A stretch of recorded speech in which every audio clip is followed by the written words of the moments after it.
right, Carlton King is a former Scotland Yard Special Branch and MI6 officer and the author of Black Ops.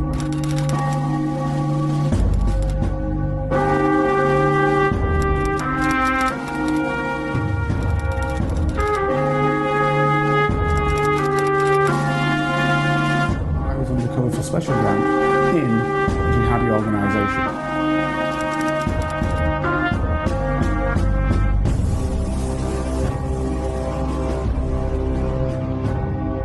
My name is Carlton King, and welcome to the Black Spy Podcast, the show that shines a light on the world of secret intelligence, national security, and armed governmental personal protection operations. But actually, what we really do in the round, and people who listen regularly will know, is we look at geopolitics, and we look at it from the macro to the micro. So we look at everything that happens within the world, from any angle, and we assess it with a geopolitical bent on it. However, there are occasions, and sometimes I call them critical thinking elements, when we actually go fully into the world of geopolitics, which couldn't be anything other than geopolitics, and we talk about an issue generally because I find it at that particular time of the utmost importance. And I'm now finding this the case as it relates to the United Kingdom and its involvement in the war in Ukraine. Now, the reason why I say this, and by the way, this will be a two-parter, because what I want to do within this two-parter is, as you know, I don't put any spin on one way or the other.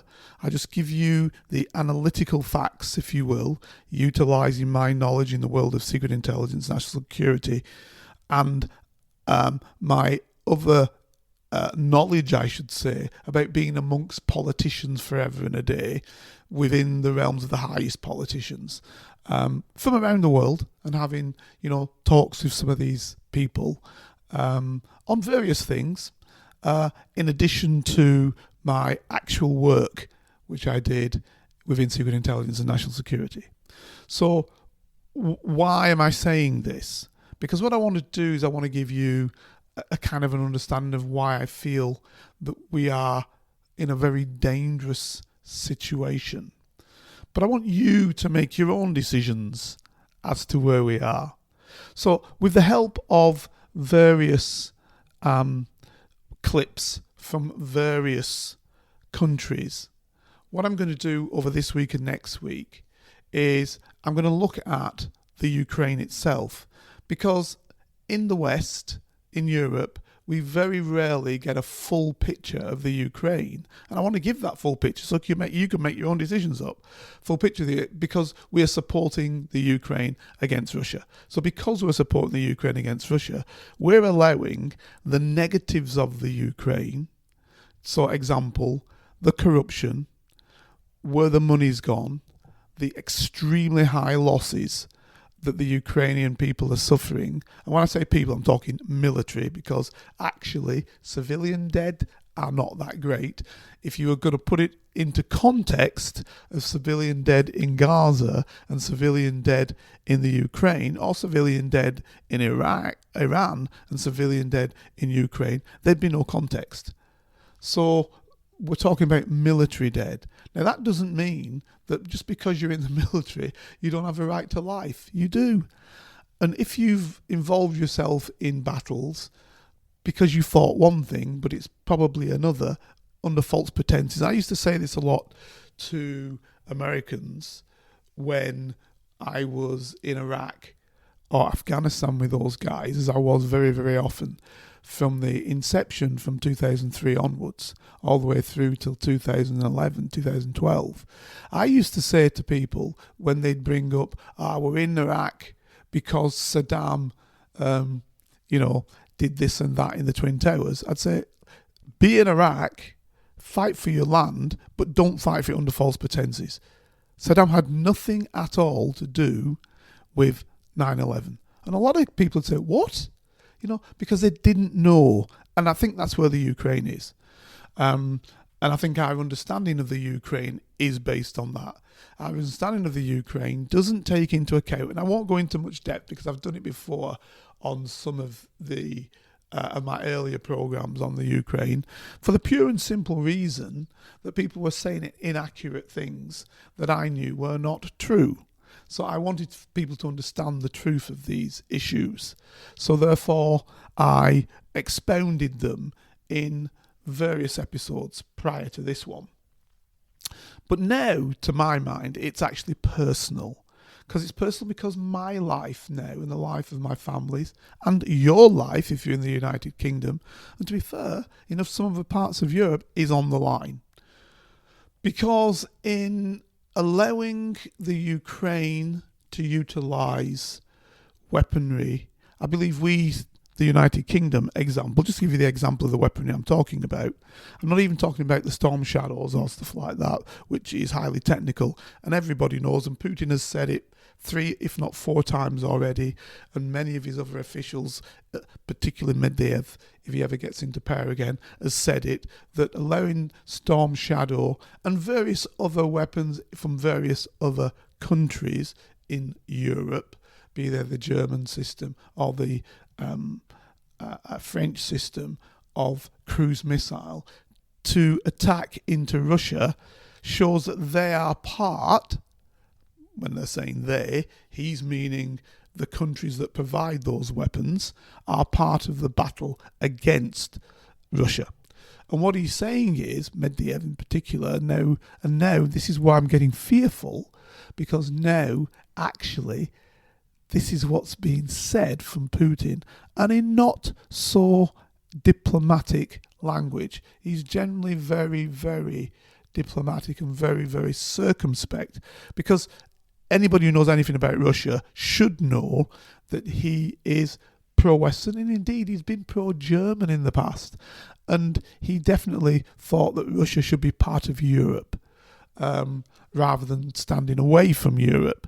So when you hear that President Putin is suggesting that there'll be a price to be paid for Western weaponry being used, there's then a problem. So, but that's, your Storm Shadows and the other weapons that we've been firing 1 to 10 off now and then at Russia, and we've been firing them off. And I say we because anybody who knows anything about the weaponry, those weapons cannot be directed or fired off without the national countries' soldiers and technicians actually directing those weapons. So that's the United Kingdom, that's France, that's Germany. And so therefore Putin put us on notice saying, this is what you are doing. And when they hit blocks, apartment blocks in Moscow, you are hitting apartment blocks in Moscow. Right. The problem that I'm now alluding to, which is worse, is that we have just provided, I believe the figure is 250,000 drones to the United Kingdom.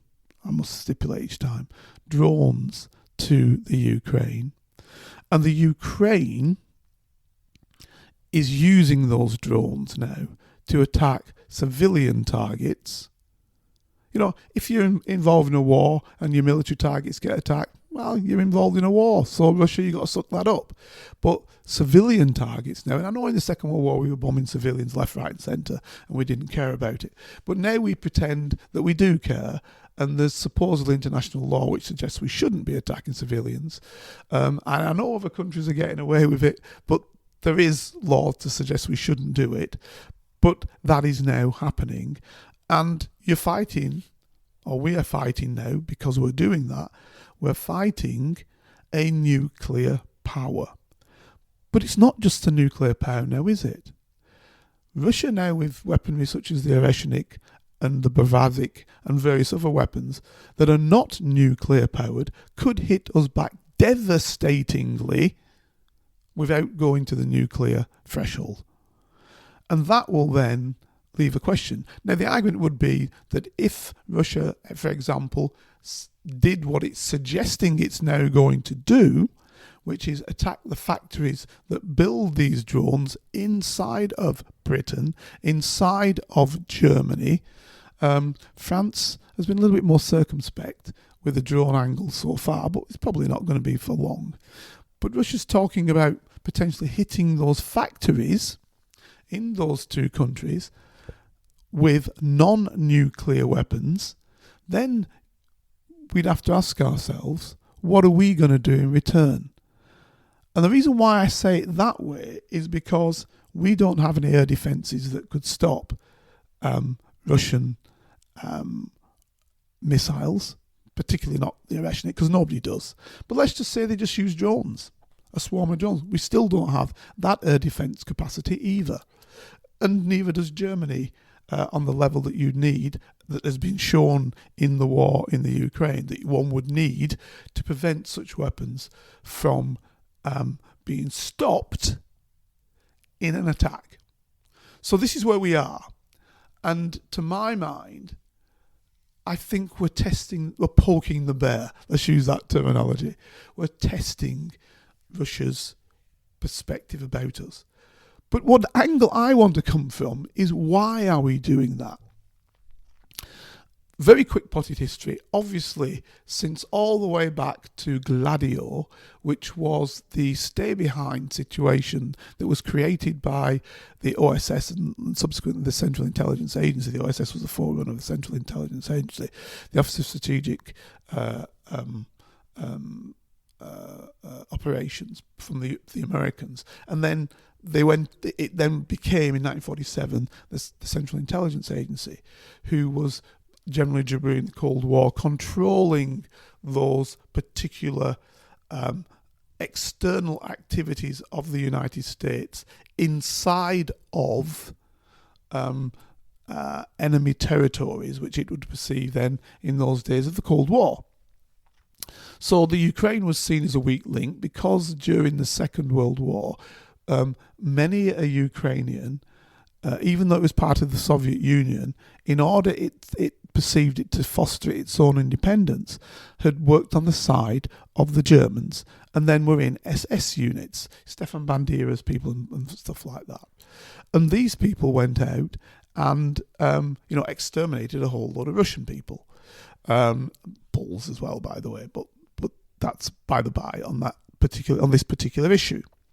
So what I'm saying is, there was a ready funnel of individuals that we could utilise, who knew the Ukraine very, very well, who had fought for the Germans. And when we picked up the German Abwehr, which is the intelligence body within the military, the defensive intelligence body, because these were seen as occupied territories, so the defensive body rather than the intelligence body was in charge of it. So the Gestapo and the Abwehr were running it. They had a lot of information on who these people were, how the German had used them. And after the Second World War, a lot of these high-ranking individuals were picked up by the American and ourselves, so by the CIA, OSS first, then CIA when it came, and MI6, better known as Secret Intelligence Service, or correctly known as Secret Intelligence Service, pick these individuals up and utilise them to carry the war, if you will, the continuance of the war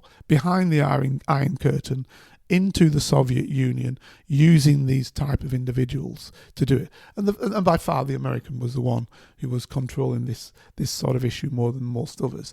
So that went on, and until about 1955, then there was a stand-up battle, and the Soviets seemed to get a hold of it back in 55, 56, something like that.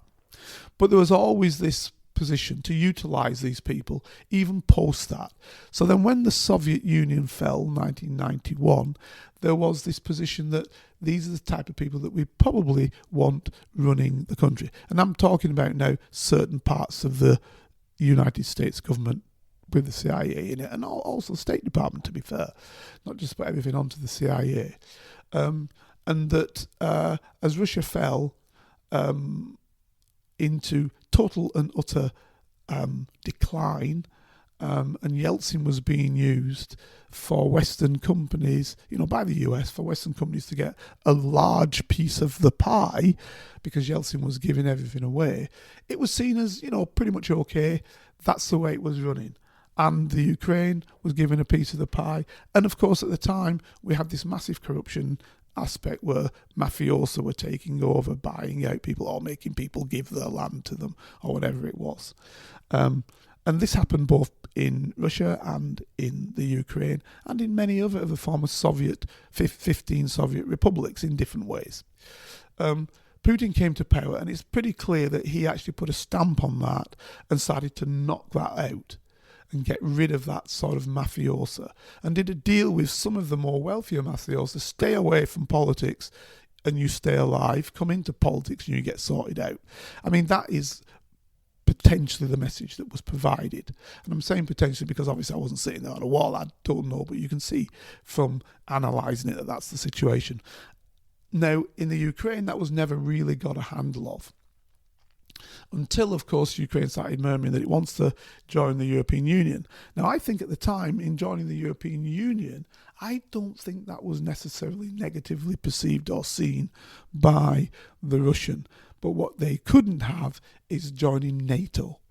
And so this is where then this, if you will, undermining of Russia, and definitely undermining of Russian speakers in the Ukraine, came about with this, in tandem with the people who were already there, the sons and daughters of these sort of Stefan Bandera type right-wingers who had been living in Britain, in Canada, in United States, obviously, and to some extent in Australia, who'd then gone back to their homelands, and sometimes even Germany, but they were less so Bandera type people, who'd gone back to their homeland after the Soviet Union fell, and then basically wanted what their parents had tried to create, a Ukrainian, a more Ukrainian Ukraine.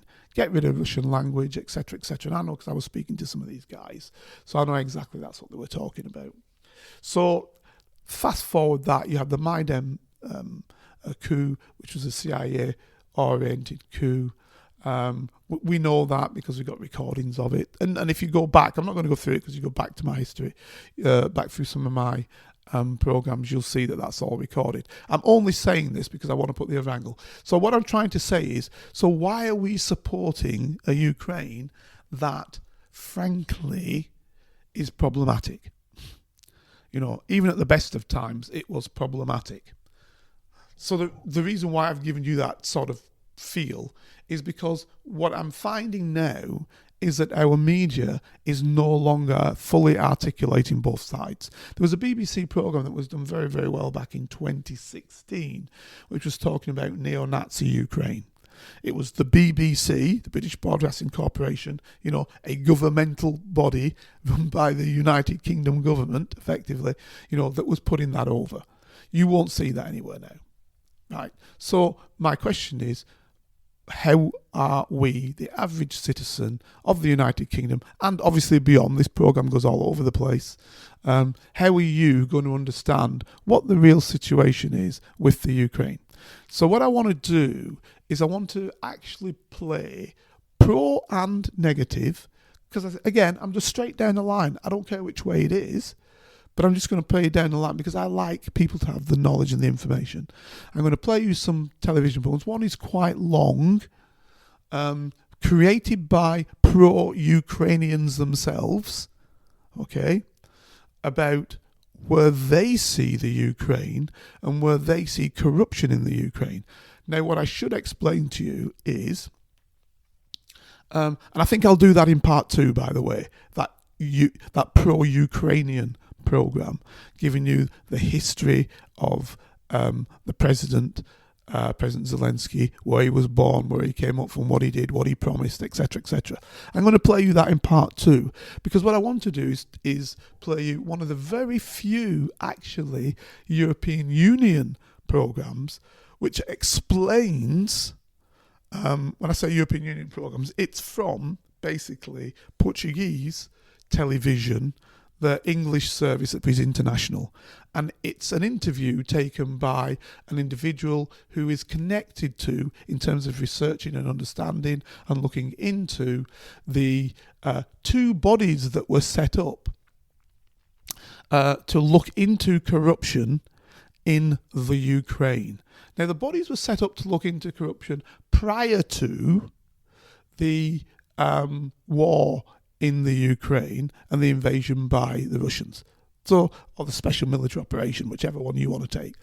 It was created before that. Nobu and Tobu were created before that.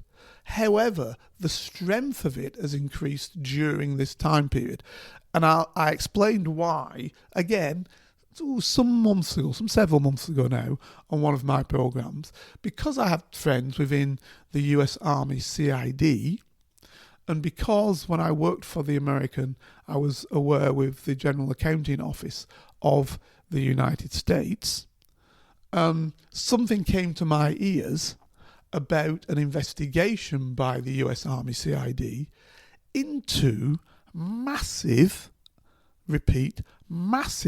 amounts of money going missing from the, whatever it was, 165 billion that the United States had given to the Ukraine during the era of the previous president of the United States. So within that era, as we know, even before actually he became president of the United States, when he was the vice president, what had happened is that the son of President Biden Hunter Biden, as he's known, got himself mixed up in arms to Ukraine. So this is before the Russian invasion. This is whilst the Russians were in Crimea, but they were assisting the Russian-speaking eastern Ukraine, who the Western Ukrainians were basically trying to prevent from using the Russian language, from having any connection with Russian Orthodox Church, etc., etc., etc.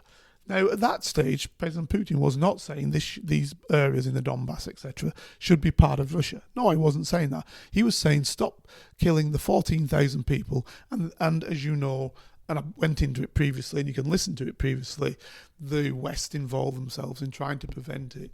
But we know it was stated by both Hollande and by Angela Merkel that they only did that to allow the Ukrainian army to be revitalized, etc., etc., so it could then attack the eastern Ukraine later on. So we know all of this, and that's all come out, and it's been said by both Hollande and by Bundeskanzler Merkel.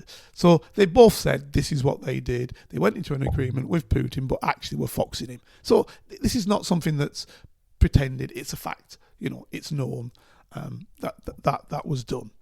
So, but the American was providing weaponry and providing training, as were we, in this era. And it appears that Hunter Biden, and again, you can look into it, there's a big old Senate thing looking into it, Hunter Biden was involved in getting some money from it.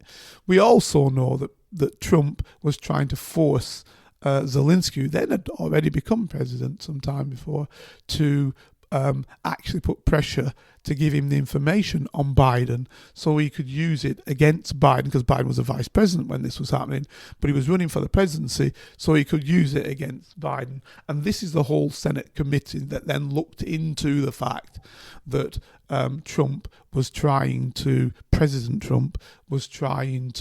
incorrectly, as the head of state of the United States, force another head of state to dig up dirt on the son of a vice president of the United States who was going to run for the presidency of the United States. So this is a previous vice president who's to run for the presidency of the United States. So this is the whole murky situation.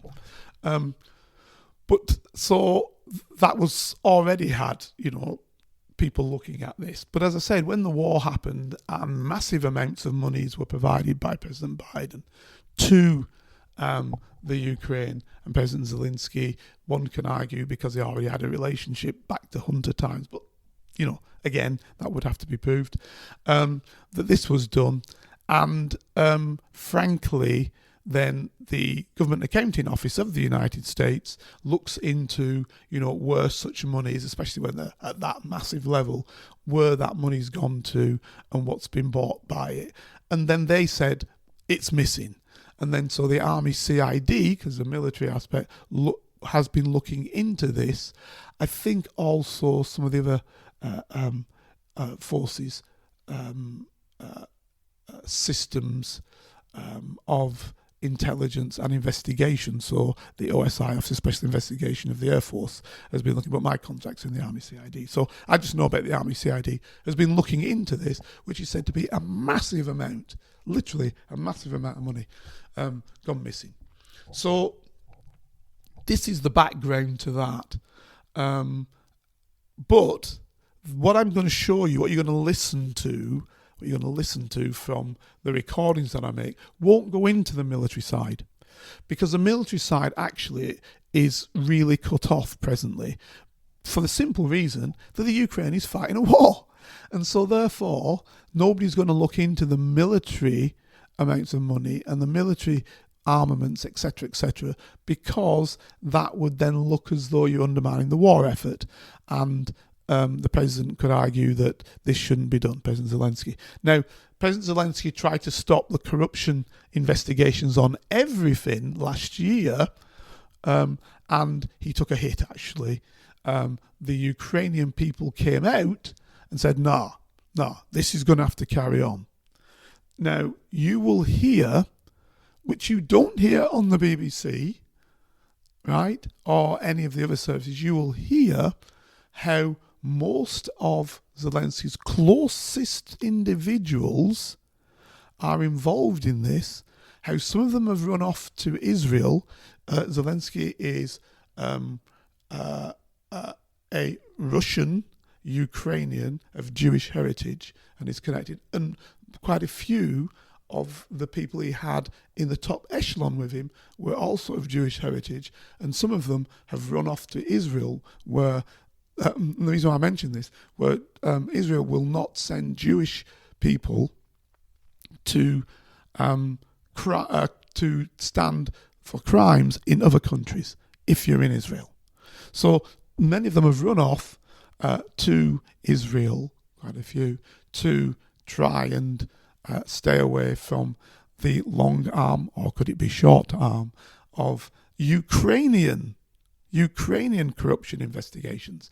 Now, if you listen to any previous program, you'll hear that the head of the CIA went to Zelensky some 2-3 years back and said, listen, your guys are stealing too much.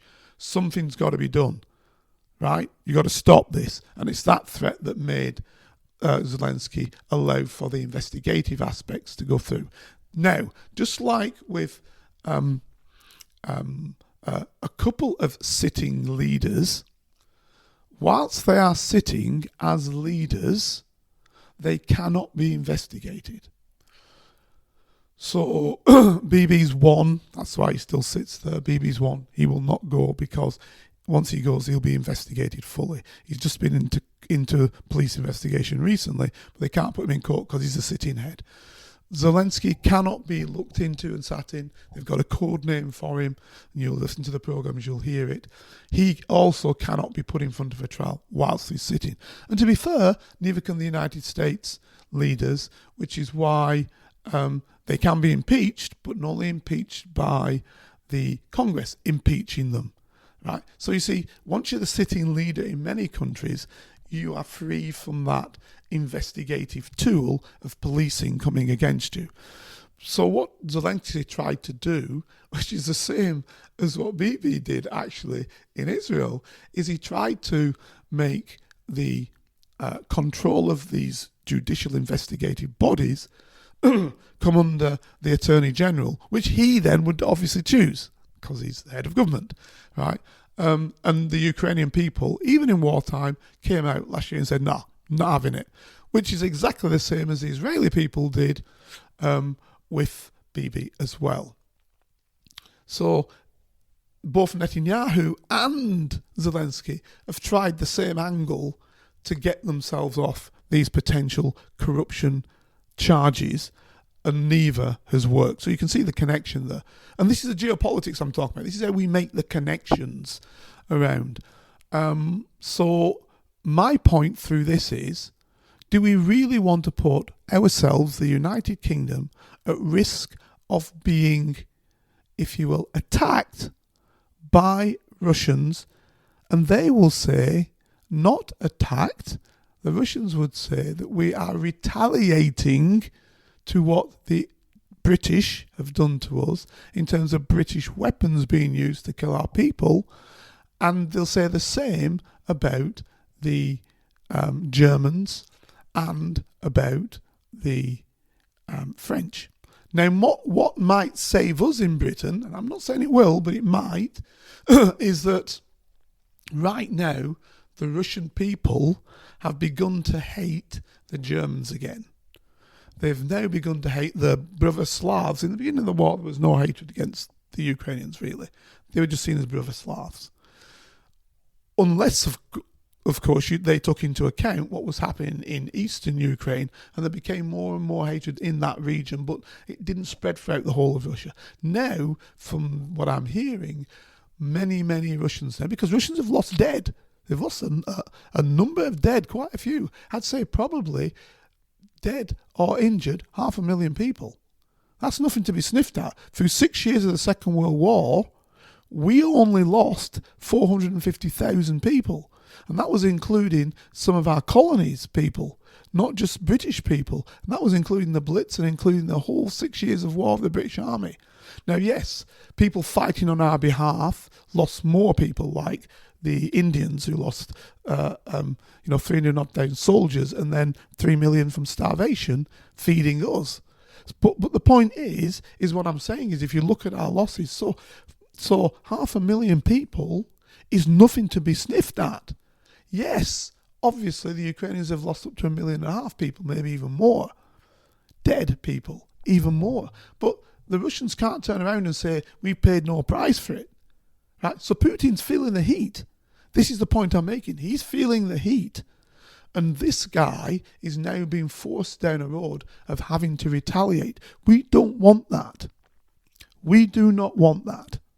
So please, I'm going to give you both sides of the story. So as I said to you, I'll play you this program from the Portuguese. I'll play you a program from various Ukrainians, all on the side of Ukraine. None of them against Ukraine at all. I'm not going to play you any Russian stuff.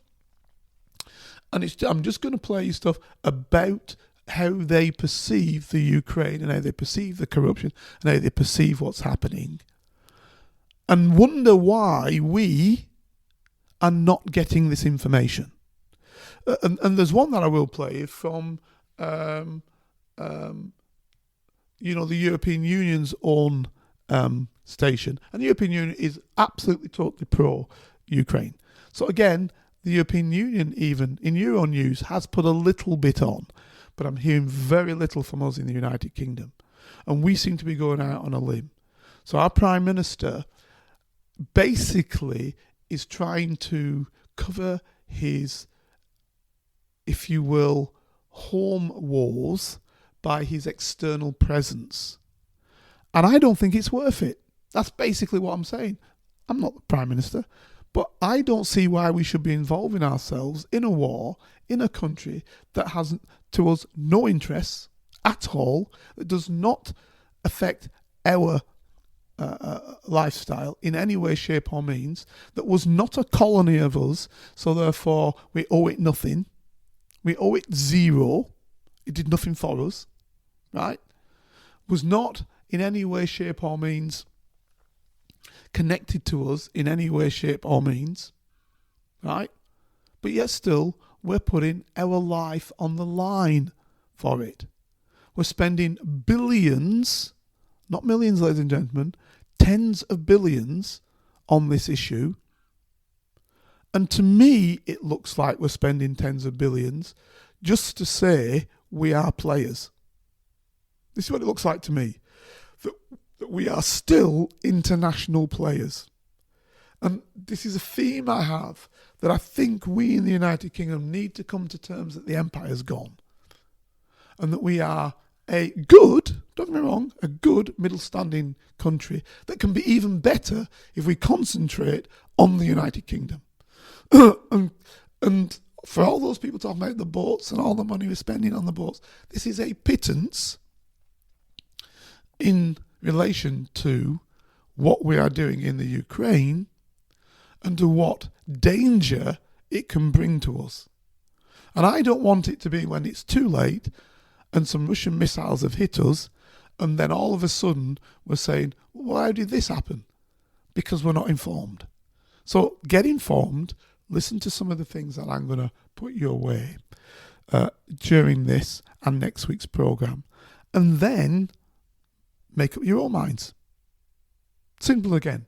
Always make up your own mind. I'm not telling you to do anything. Just make up your own mind. Surge in cross-border drone warfare and a high-profile corruption probe inside Ukraine's political establishment unfolding in parallel, sharpening global attention on Kiev's wartime governance. Allegations tied to former senior officials, including figures once close to President Volodymyr Zelensky, are testing public trust while Ukraine continues to push its European ambitions forward. Andrei Beletsky, Administrative Director, Anti-Corruption Researcher and Education Center at Kiev Mohyla Academy, is our guest and talks with us further. Good to have you with us. Good day. Thank you. So let's put it into context right now. Where are we, Andrei, with all this in terms of the corruption probe? There are several ones. Tell us, what is the latest and what do we know so far? So, as you might probably remember, all this corruption scandal, it began in 2025 with publishing the MIDAS recordings and the Operation MIDAS led by the National Anti-Corruption Bureau and Specialized Anti-Corruption Prosecutor's Office. They actually arrested the former Minister of Justice, and he was also the head of Ministry of Energetic, and he was involved in these corruption schemes. This led to the resignation of the then head of the office of the President of Ukraine, Andriy Yermak. And this week, the NABU and SAPO, they actually provided him a notice of suspicion also, because he was involved in money laundering case, which were actually received from this corruption scheme that was in place in Energoatom. Mm-hmm. And this case was also about, about the public procurement, about getting the kickbacks from the procurements, and enriching the key figures in this corruption scheme. Also, we need to notice that some of the close friends and close allies of the president of Ukraine, Volodymyr Zelensky, they were also involved in this particular case. We are talking namely about Timur Mindich, who is a private businessman and who was, by the information provided by NABU, SAPO, and also by the investigative journalist, he was actually involved, and he was, let's say, mastermind of this corruption scheme. So this week, NABU and SAPO, they actually worked with Andriy Yermak. He was brought in court, and he was also put in custody.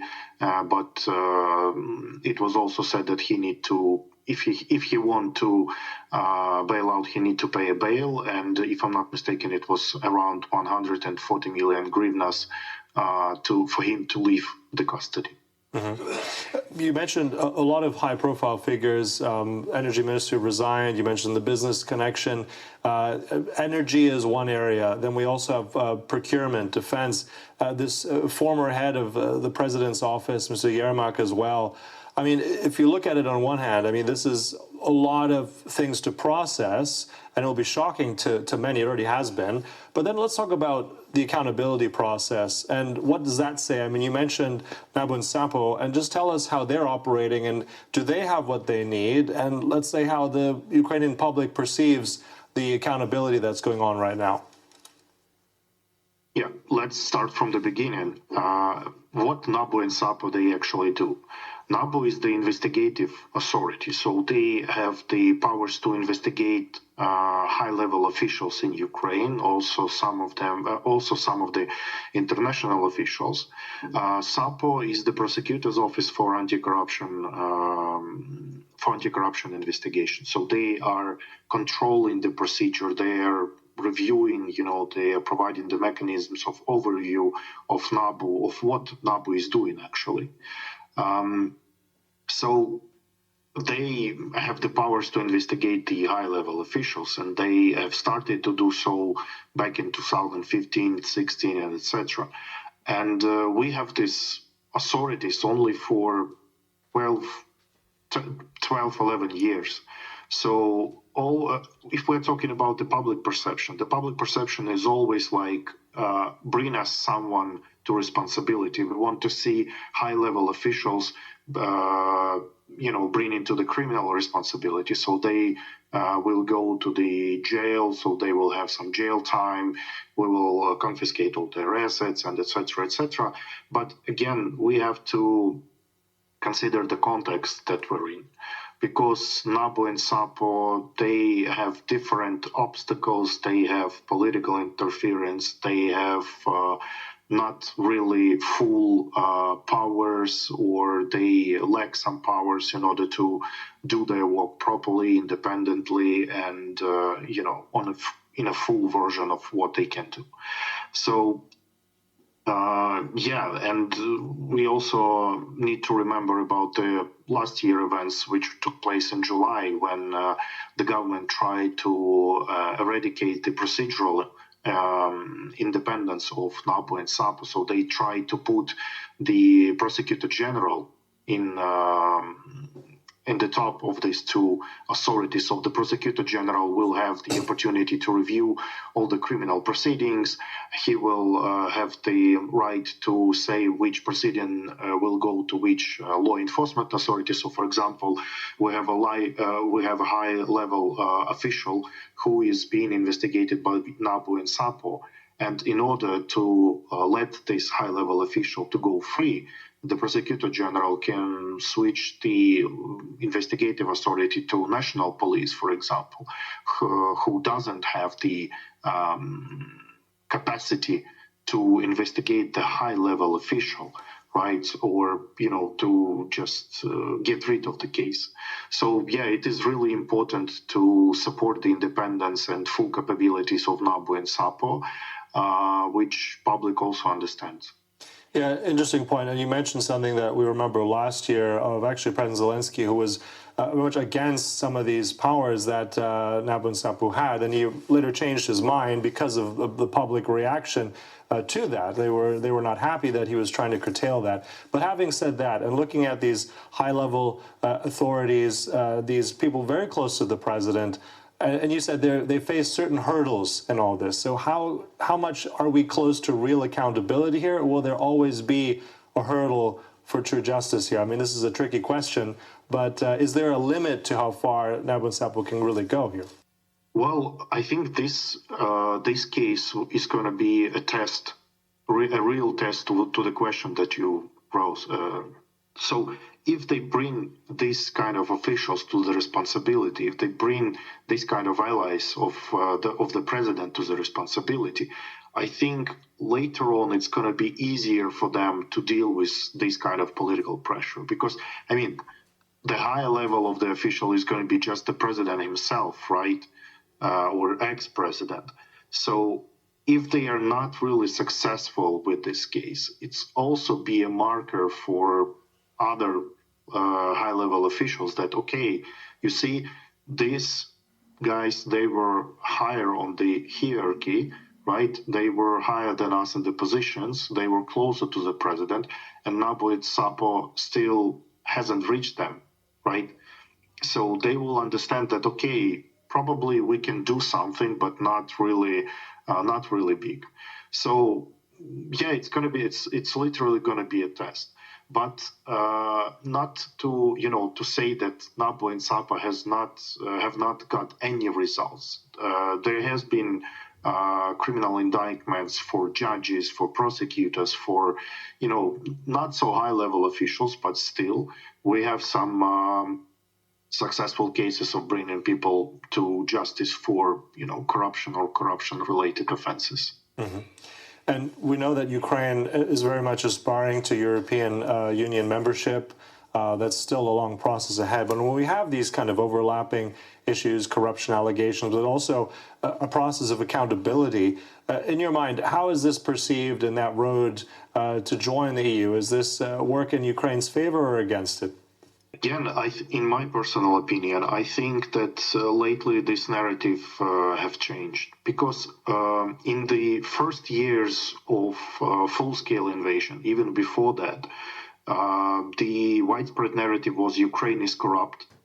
We don't have the means or capabilities to fight corruption. And each of the corruption scandal in the government, it was faced with high criticism from the Western partners. But lately, I think this narrative has changed because more and more European politics, they actually talking that we see the corruption scandals in Ukraine because Ukraine has the system in place. Because we have again NABU and SAPO, other anti-corruption authorities that can investigate and expose corruption. We have powerful civil society organizations.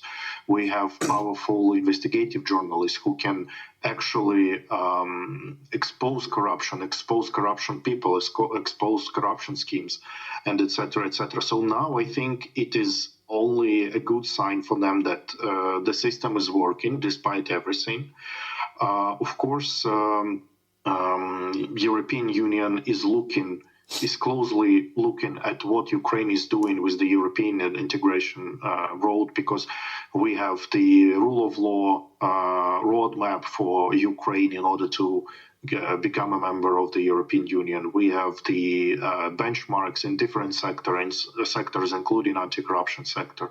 We have different programming documents which are actually showing Ukraine where to move, how to move, what is needed to be done in order to become a member of the European Union. We've also seen, Andrei, a lot in terms of allegations and also already proceedings in terms of energy, the energy sector, infrastructure, procurement. But also, I'm just curious where you see the most vulnerabilities or, corruption, let's say. Do you see any areas where there could be another case? Looking potentially at some of these allegations of defense tech. There's this firm Firepoint. Looking at how there's more and more development of the defense tech industry, investment from Germany and other countries. What about the defense sector? Tell us just briefly about that. I doubt that, to be honest. It depends on the different types of contacts. Of course, defense sector is closed and really sensitive right now because of the war. We don't want Russians to see where our defense firms are and defense companies are, and we don't want anyone, anyone to see where and how these companies are actually operating. Regarding the Firepoint, I think they could be affected from the reputational point of view by these scandals. But on the other hand, I think, and I understand and I know that European companies and European politicians and European countries, they have to do due diligence and they have to, go by the standards of know your client. They have to check what the company is actually doing, what is their revenue, where they got the money from, who is the beneficial owner, and etc. etc. So by doing that, they can, double check everything that they have doubts about, right? So of course, these corruption scandals I mentioned in the Firepoint, it's going to be reputational risks for them, but I think it's going to be erased by the simple compliance procedures which are done by the European companies and European countries. All right, so as you said there, that accountability is moving ahead. There's still a lot to do, but thanks for giving us all those insights here this morning. That was our guest here, Andrei Beletsky from the Anti-Corruption Research and Education Center at the Kyiv Mohyla Academy. Thank you so much. So there you were provided with a view of the situation and of the anti-corruption bodies that are presently at play in the Ukraine, and actually the sterling work which they're doing. There's also other issues though. As you said, you can't get close to the president, which in next week's I'll actually explain that to you more fully with the help again of a Ukrainian reporter who's going to explain, and a pro-Ukrainian reporter who's going to explain the circumstance and the situation. And, you know, there are rumours right now suggesting that President Zelensky's wife was recently caught driving or being driven in a van full of money, trying to get to the Polish border. But the reality is, I'll try and bottom that out and find out where that actually really sits in real life. I want to mention it because, you know, our program's great each week, and it might be something that actually does hit the press. I just want you to know that we're on it already, and if there is something behind it, look, I'll tell you. If not, well then, as I said, next week you're going to hear basically some more information, but just from the perspective of the president and his life, and then his connections and the people who work for him and the cabinet that he has, and how the system has worked in the Ukraine since he took over. And I think you'll find it very, very interesting. So anyway, hope you've enjoyed this week's. Hope it's given you some better understanding about the Ukraine, its background, the corruption elements that are in the Ukraine. Hopefully it's given you an understanding as to how you should question why we are involving ourselves in this that may actually come back to haunt us. I hope it doesn't within the next week. I hope we are still sitting there with nothing happening to the United Kingdom whatsoever. I would hope that's the case. But I'm putting you on notice that it could happen. And I don't want people being silly and saying, oh, this is some pro-Russian fella talking. No, this is a pro-British citizen who has worked for the British secret intelligence and national security establishment all of his life, saying, are we right to risk our security and safety for a country that frankly has very little interest to us in reality? We've made it of interest to us, but has little interest to us in reality. We should be getting on, doing our own thing, making our citizens healthy, putting money into the NHS, putting money into the police, working with civil society as to how we function as a state, actually, really working on the fizzes and problems that we sit right now in the United Kingdom with the right wing trying to really draw a massive how should I put it, a massive cut, if you will, in the line of our land between people whom they think belong here, for that read oftentimes white, and those who don't belong here, read for that oftentimes people of colour. When of course, if you read or understand anything about the United Kingdom, you will know that from, frankly, before there was such a place called Britain, before there were Anglo and Saxons, they were people of colour in the Roman Empire. In fact, a Roman emperor, Septimus Severus, a black geezer, who ran Britain as part of the Roman Empire and had his armies, his Legianus Africanus, his African legions here. So what I'm saying is we're all part of this land, and we need to combat that rather than getting ourselves involved, deeply involved, in nonsense that means we're going to pay a price, or potentially will pay a price, that we do not need to pay. That's the point that I'm trying to make, that we do not need to pay, okay, for being involved in a war that aids us in no way, shape or means, other than a few top politicians can turn around and say we're still world players. That has got to be a little bit more, I would say, sophisticated than that. You know, more sophisticated. I'll leave you with that, ladies and gentlemen. Thank you very much for listening to the show, and hopefully you'll listen to part 2 2 next week. Here is a working class spy telling his stories, the secrets, the lives of spies. Feel free to message Carlton King on all socials and give this show 5 stars on Apple iTunes and subscribe so you never miss a single episode. For your ears only. I was a member of Her Majesty's Secret Intelligence Service.